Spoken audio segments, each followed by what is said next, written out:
મારી ફ્રેન્ડ છે, એનું નામ છે કરિશ્મા. એની 28 વર્ષની ઉંમર છે. એને 20 દિવસ પહેલા એક્સિડન્ટ થયું હતું અને એના ઘૂંટણોમાં ઇન્જરી થઈ હતી અને એને ડોક્ટરને ત્યાં ગઈ 50,000નો ખર્ચો થયો.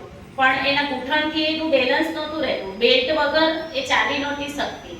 અને પછી મેં એને સલાહ આપી, તું મારી સાથે નુગા બેસ્ટમાં ચાલ, હું તને ત્યાં થેરાપી અપાવીશ તો તને ખબર પડે. તું મારી સાથે આવશે નહીં ત્યાં સુધી તને કોઈ ખ્યાલ નહીં આવે કે શું છે. તું મારી સાથે આવ. અને એણે કીધું કે હું આવીશ તારી સાથે અને હું અહીંયા થેરાપી લઈશ. પછી એ મારી સાથે આવી, બેલ્ટ પહેરીને એ આવી મારી સાથે. જે દિવસે આવી પહેલા જ દિવસે અને બીજા દિવસે બેલ્ટ વગર અહીંયા થેરાપીમાં આવી. આજે એનો 3જો દિવસ થાય છે. બેલ્ટ વગર એ ચાલી શકે છે.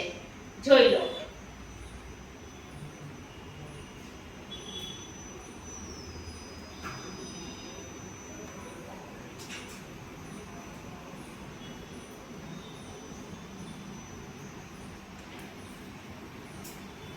નુગા બેસ્ટ છે.